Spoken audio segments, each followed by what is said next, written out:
Comet SWAN is coming and it will be visible without a telescope.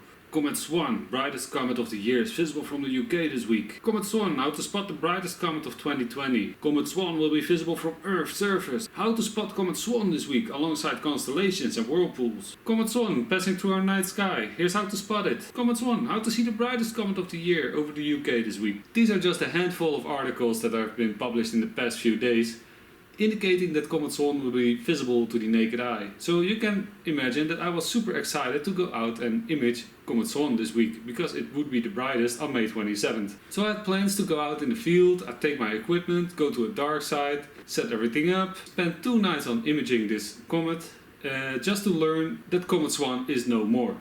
And I discovered this when I got home. I had my images. On the first night out it got cloudy, so I figured it must have been the clouds which kind of messed up my images, because I could only see a little bit of a diffuse object and that was about it. Yesterday conditions were perfect and I went out and set everything up and I went to image and I was like, wow, I will have at least 2 hours of data on Comet SWAN and I can finally image my first comet.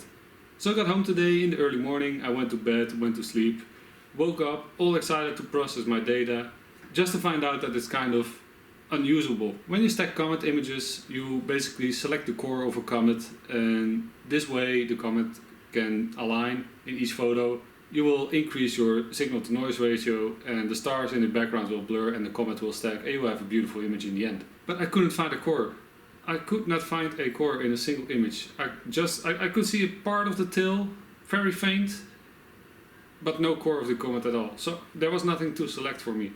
Because it was the first time I tried imaging a comet, I was like, am I doing something wrong? Am I not looking hard enough? And I figured I had problems finding this comet with the naked eye as well. It should have been a magnitude about 3.5, maybe 4. This should be visible with the naked eye, but it was close to the horizon for me, about 10 degrees altitude, which makes it harder because it was like on the rim of twilight. So when I was out, I took a few long exposure shots.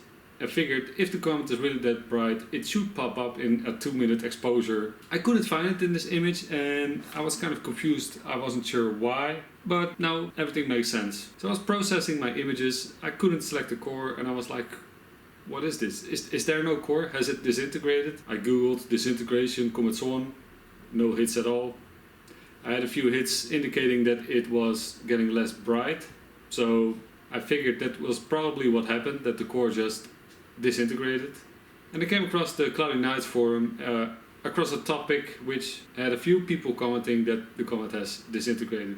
So maybe that's a little bit of bad research on my end, but all my sources indicated that the comet was still visible. I had a few apps I use. I use different news sites which all indicate that the Comet SWAN would be visible, although most articles were about 2 weeks old. So a lot can happen in a comet in 2 weeks. I was quite excited to make a nice video about how to image a comet, how to process a comet and show you my final results, but there is pretty much nothing to show. So that's it for now. I hope the next comet won't take too long, because I got really excited to image my first comet and I'm kind of sad that it ended up like this. Anyways guys, hope this video was informative. Please subscribe to my channel, this way you can stay updated when I post something new and you can join me next time when I'm capturing the cosmos.